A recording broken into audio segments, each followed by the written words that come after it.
No voy a decir sin vueltas, porque lo vi a 3 metros y todavía no me lo saco de encima.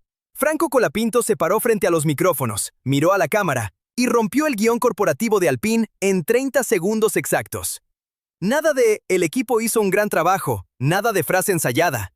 Y cuando terminó de hablar, el box entero se quedó mudo.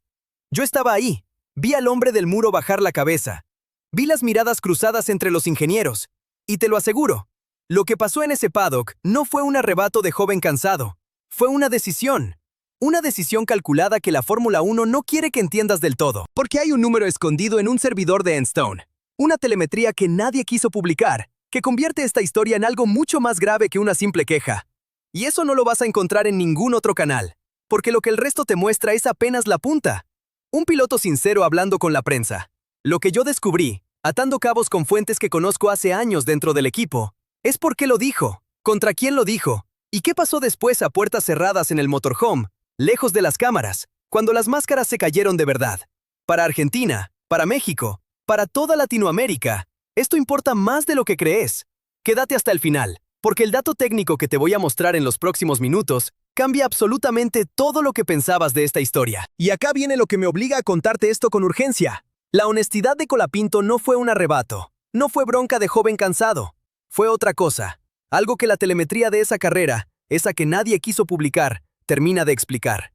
En las próximas líneas te voy a mostrar el dato técnico que cambia toda la historia, la orden de boxes que lo dejó sin opciones, y la conversación que ocurrió horas después, lejos de las cámaras, en el motorhome. Quédate, porque lo que descubrí no te lo cuenta nadie más. Lo que casi nadie investigó es de dónde venía Colapinto cuando se paró frente a esos micrófonos. No era un piloto cómodo, blindado por resultados. Era un argentino que entró a 2026 con un contrato que, según me confirmaron dentro de Enstone, se revisaba carrera a carrera, cláusula de rendimiento por cláusula de rendimiento. Imagínate competir sabiendo que cada domingo es una audiencia. Esa era su realidad cotidiana, y nadie en la transmisión te lo contaba mientras él sonreía para las cámaras. Y Alpine, del otro lado, no llegaba a esta temporada como un equipo en paz consigo mismo. Venía arrastrando la herencia del peor capítulo de su historia reciente. Cambios en la dirección técnica, ingenieros valiosos fugándose hacia rivales que ofrecían proyectos más sólidos, y una decisión brutal que marcó todo. Abandonar su propio motor para pasar a ser equipo cliente. En el paddock, eso no es un detalle administrativo. Es admitir, en voz baja, que el camino propio no funcionó. Y ese reconocimiento pesa sobre cada decisión. Porque 2026 no era una temporada cualquiera. Era el año del mayor terremoto reglamentario de la década. Unidades de potencia con reparto cercano al 50-50 entre combustión y energía eléctrica. Combustibles 100% sostenibles y aerodinámica activa. Un escenario donde los equipos que llegaban firmes sacaban ventaja. Y donde los que llegaban tambaleándose, como Enstone, pagaban cada error multiplicado por 10. Alpine entró a esta era sin red de contención. Y eso lo vivía cada piloto en cada vuelta. En ese contexto, el A525 no era el coche que la estructura prometía en invierno. Lo escuché de boca de gente que trabaja el dato fino. El monoplaza tenía una ventana de funcionamiento estrecha, caprichosa, que castigaba al piloto que intentaba forzarlo. Colapinto lo sabía mejor que nadie, porque lo manejaba al límite cada fin de semana. Sostener en público que el equipo hacía un gran trabajo, mientras la máquina te traicionaba en cada curva rápida, no es disciplina. Es desgaste emocional puro, acumulado, silencioso. Y al lado suyo estaba Pierre Gasly, el piloto experimentado, el referente interno, el que dentro del box cargaba el rótulo de líder. La relación entre ambos oscilaba, me consta, entre la mentoría genuina y una competencia silenciosa que nunca se verbalizaba, pero que cualquiera con ojos en el paddock podía percibir. Cuando hay un solo proyecto en reconstrucción y dos pilotos peleando por relevancia interna, las estrategias de boxes dejan de ser neutrales. Cada orden de equipo empieza a tener un beneficiario y un perjudicado. Acá quiero que pares un segundo y me digas en los comentarios qué pensás de todo esto. ¿Honestidad valiente o error que le va a costar la butaca? Porque lo que viene a continuación divide aguas, y necesito saber de qué lado estás antes de mostrarte el dato técnico que lo cambia todo. La presión sobre Colapinto no venía solo del muro, venía de una Argentina entera que lo trata como heredero de un legado dormido durante décadas, y eso multiplica el peso de cada palabra. Suma a esa olla la presión mediática. La prensa argentina lo seguía como se sigue a un símbolo nacional, no a un piloto en consolidación. México, Colombia, Brasil, media región latinoamericana proyectaba en él la fibra del talento que pelea contra estructuras europeas que muchas veces no terminan de confiar del todo en el de afuera. Cada declaración suya se amplificaba hasta volverse titular. Y Alpine, que necesitaba desesperadamente una narrativa de unidad para tapar su transición caótica, dependía de que su joven promesa repitiera el guión sin desviarse una coma. Entonces tenés todos los ingredientes servidos sobre la mesa. Un coche que no rinde, un contrato evaluado domingo a domingo, un equipo en reconstrucción que abandonó su motor, un compañero más experimentado y un país entero respirándole en la nuca. Cada uno de esos factores, por separado, ya era combustible. Juntos formaban un polvorín esperando una chispa. La estrategia de boxes de esa carrera fue esa chispa, y la telemetría guardaba el detonante. ¿Vos de verdad crees que lo que Colapinto dijo frente a las cámaras fue un arrebato improvisado? Lo primero que se rompió no fue la calma, fueron las radios. En los primeros grandes premios de 2026, Colapinto sostuvo el guión oficial mientras por dentro hervía. Lo escuché yo mismo en los canales de equipo que llegan al paddock. «Déjenme atacar, tengo ritmo», repetía, y del muro le respondían con esa frialdad de quien ya decidió. Una vez, 2 veces, 3. Cada orden de gestioná, era un ladrillo más en una pared que se levantaba entre el piloto y su propia estructura. ¿Cuántas veces puede un hombre tragarse la bronca antes de que se le note en la cara? Y se le notaba. Hubo un gran premio. No hace falta que te diga cuál, porque en el box todos saben. Donde lo dejaron atrapado en tráfico durante 8 vueltas eternas. 8. Mientras Colapinto perdía décimas detrás de un coche más lento, el muro priorizaba otra ventana de parada. La cámara mostraba su monoplaza estancado. Lo que la cámara no mostraba era la conversación interna, esa que según fuentes de Enstone, terminó con un ingeniero pidiéndole paciencia por enésima vez. La paciencia, en la Fórmula 1 moderna, es la palabra que se usa cuando ya no queda nada mejor que ofrecer. Después llegó la vuelta que lo cambió todo. Una orden seca, ceder posición, administrar el neumático trasero, no forzar. Colapinto sentía el coche vivo debajo suyo, sentía que tenía con qué pelear, y le pidieron exactamente lo contrario. Obedeció, porque un piloto en consolidación obedece. Pero algo se quebró ahí adentro. Lo que el muro no calculaba, y esto es clave, es que esa lectura conservadora se basaba en un número que, según se filtró después, no coincidía con la realidad de la goma. El piloto lo intuía en las manos antes de que ningún dato lo confirmara. Porque acá está la grieta que nadie quiso mirar de frente. ¿Y si la orden no buscaba protegerlo a él? En el paddock se rumorea que esa estrategia tenía un beneficiario claro, y no era el argentino. Cuando hay un solo proyecto en reconstrucción y 2 pilotos peleando por relevancia interna, las decisiones dejan de ser técnicas y se vuelven políticas. Colapinto lo sabía. Y por eso, cuando bajó del coche ese domingo, ya no era el mismo pibe disciplinado que había empezado la temporada repitiendo frases corporativas frente a los micrófonos. Me gustaría que pares acá y me lo dejes en los comentarios. Si vos estuvieras en su lugar, sabiendo que cada palabra puede costarte la butaca, ¿obedeces en silencio o decís la verdad aunque te queme? Porque lo que viene a continuación no se entiende sin esa pregunta. Necesito leer de qué lado estás antes de mostrarte cómo reaccionaron los rivales, el muro y la propia cúpula de Alpine. Tu opinión, créeme, pesa más de lo que pensás en una historia como esta. La declaración, cuando llegó, no fue un grito. Fue peor. Fue serenidad. Colapinto admitió ante la prensa que el A525 no estaba a la altura, que las órdenes lo habían dejado sin opciones, que estaba cansado de sostener un discurso que no reflejaba lo que vivía dentro del cockpit.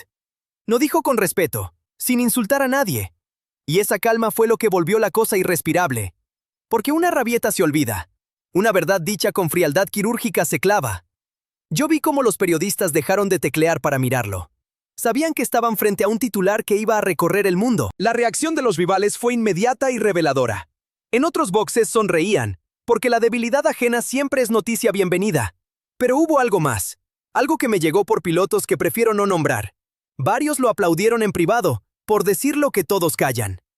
En un deporte donde la diplomacia vale más que la sinceridad, el gesto del argentino tocó una fibra incómoda. ¿Cuántos de ellos habían tragado la misma bronca sin animarse jamás a verbalizarla? Colapinto, sin proponérselo, se había convertido en la voz de un malestar que cruzaba todo el pit lane. Y entonces, pareció que la historia giraba a su favor.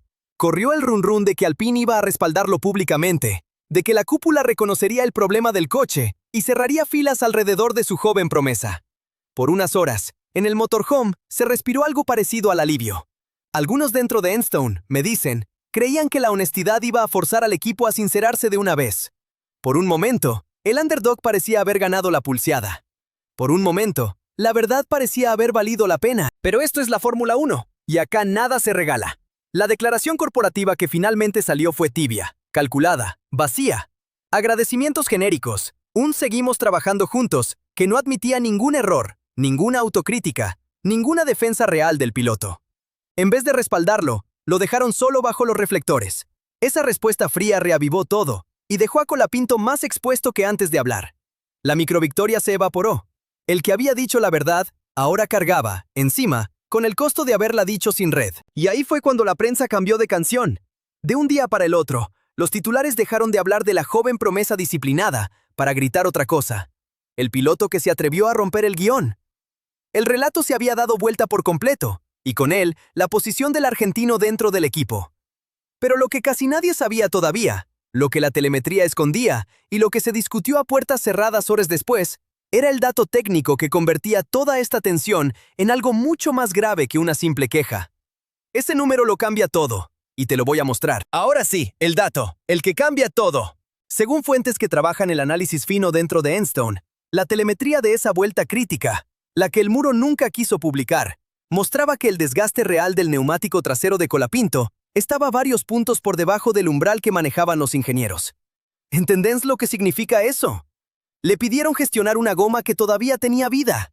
Le ordenaron levantar el pie cuando el coche, por dentro, le pedía exactamente lo contrario. El piloto lo sentía en las manos, y el número le terminó dando la razón. Y acá es donde la historia deja de ser una queja, y se vuelve algo mucho más grave. Porque si la degradación no justificaba la orden, entonces la pregunta cambia de forma. ¿Por qué el muro tomó una decisión que la propia telemetría desmentía? Lo que no apareció en ningún comunicado oficial, lo que nadie del equipo se animó a decir frente a una cámara, fue que esa lectura conservadora no era un error de cálculo inocente. Había una intención detrás, y la intención, te aseguro, no apuntaba a proteger al argentino. Según me confirmaron dos personas distintas que estaban cerca del muro ese domingo, la estrategia tenía un beneficiario, y el beneficiario era el coche hermano. En ese tramo puntual de la carrera, Alpine necesitaba asegurar la posición de Gasly, y la forma más limpia de hacerlo era frenar a Colapinto sin que pareciera una orden de equipo. Gestionar el neumático, suena técnico, suena prudente, suena a que te están cuidando, pero en realidad era el eufemismo perfecto para decir, sin decirlo, déjalo pasar, no lo molestes, este punto no es para vos. ¿Te das cuenta del nivel de cinismo? Le vendieron protección cuando en verdad lo estaban sacrificando.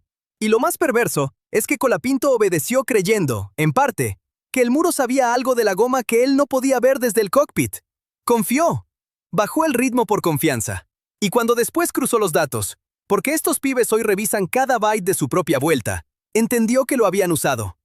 Ahí, recién ahí, se termina de explicar la serenidad con la que habló frente a la prensa. No era bronca caliente, era una certeza fría, porque esto recontextualiza absolutamente todo lo que viste hasta ahora. La declaración que parecía un arrebato de joven cansado no era nada de eso. Se rumorea, y lo digo con todas las comillas del mundo, que la honestidad de Colapinto fue una jugada calculada hacia adentro de la estructura. Un mensaje en código para Briatore y para la cúpula. Yo sé lo que pasó, tengo los números, y no me voy a quedar callado mientras me usan de escudo para el otro auto. No fue una confesión, fue una advertencia disfrazada de sinceridad. Y si esa lectura es correcta, y hay gente seria en el paddock que la sostiene, entonces el timing no fue casualidad. Hablar claro justo cuando su contrato se evaluaba carrera a carrera no es imprudencia. Es marcar territorio antes de sentarse a negociar. Es decirle al equipo, frente a toda la prensa del mundo, que ya no se lo puede manejar como a una promesa dócil, que conoce el juego, que si lo van a sacrificar en pista, él tiene la capacidad de hacer ruido fuera de ella. En un deporte donde el silencio es moneda corriente, eso es un acto de poder, no de debilidad. Hay un detalle más que me pasaron, y que todavía me da vueltas en la cabeza. Hubo, según fuentes dentro de Enstone, una orden de radio anterior a la del neumático que tampoco se hizo pública. Minutos antes, le habían pedido no presionar al coche de adelante.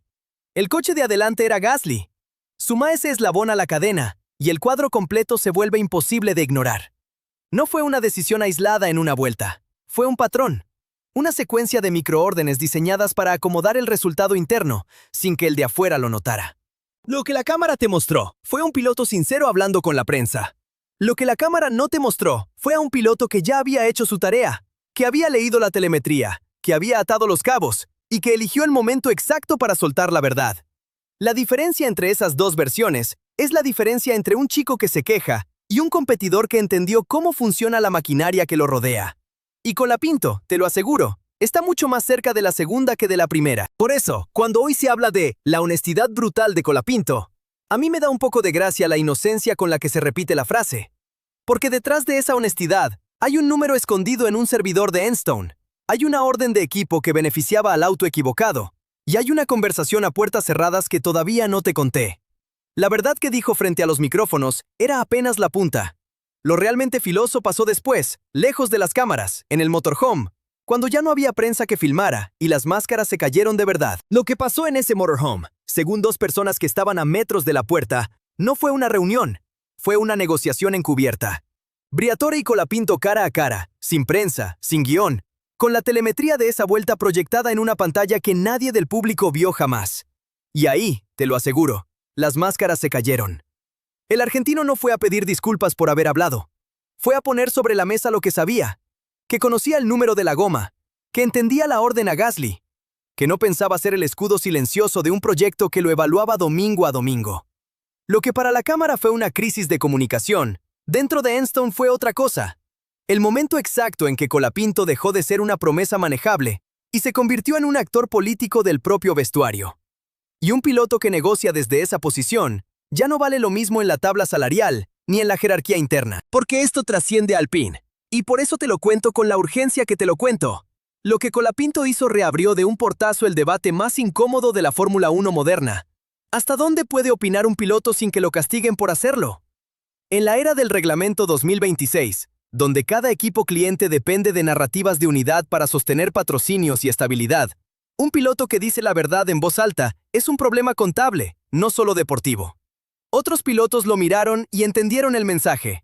Algunos, me consta, ya empezaron a preguntarse si vale la pena seguir tragando órdenes que benefician al auto hermano. Colapinto, sin proponérselo del todo, corrió el límite de lo que un piloto puede decir. Y esos límites, una vez que se mueven, no vuelven solos a su lugar. Para América Latina, el significado es todavía más grande. Y acá quiero que me prestes atención, porque esto te toca. Argentina lleva décadas esperando reconectarse de verdad con la categoría. Y de repente tiene un pibe que no solo corre, que se planta, que lee la telemetría, que negocia de igual a igual con Briatore y que no baja la cabeza frente a una estructura europea. México, Colombia, Brasil, toda la región proyecta en él la misma pelea, la del talento de afuera que tiene que demostrar el doble para que lo respeten la mitad. Por eso te pregunto directamente, y quiero leerte en los comentarios. ¿Lo que hizo Colapinto fue un acto de valentía que merece respeto, o un error que le va a costar la butaca? Vos, en su lugar, sabiendo que cada palabra puede dejarte sin asiento, ¿hubieras dicho la verdad o te la hubieras tragado? Déjamelo claro abajo, porque la respuesta divide al paddock entero, y necesito saber de qué lado estás antes del próximo Gran Premio. Y digo el próximo porque ahí se define todo. Alpine va a tener que demostrar con hechos, no con comunicados tibios, si respalda al argentino, o si lo deja seguir corriendo como escudo del coche hermano. La primera orden de radio de ese domingo va a ser la prueba. Si vuelven a pedirle que gestione mientras protegen a Gasly, el conflicto explota y la renovación se cae sola. Si lo dejan correr libre, será la confesión silenciosa de que Colapinto ganó la pulseada dentro del motorhome. No hay punto medio, no hay zona gris. Mira la primera vuelta, escucha la primera orden, y vas a saber antes que cualquier comunicado oficial quién manda de verdad en Enstone. Yo voy a estar ahí, en el paddock, anotando cada palabra que no salga en cámara.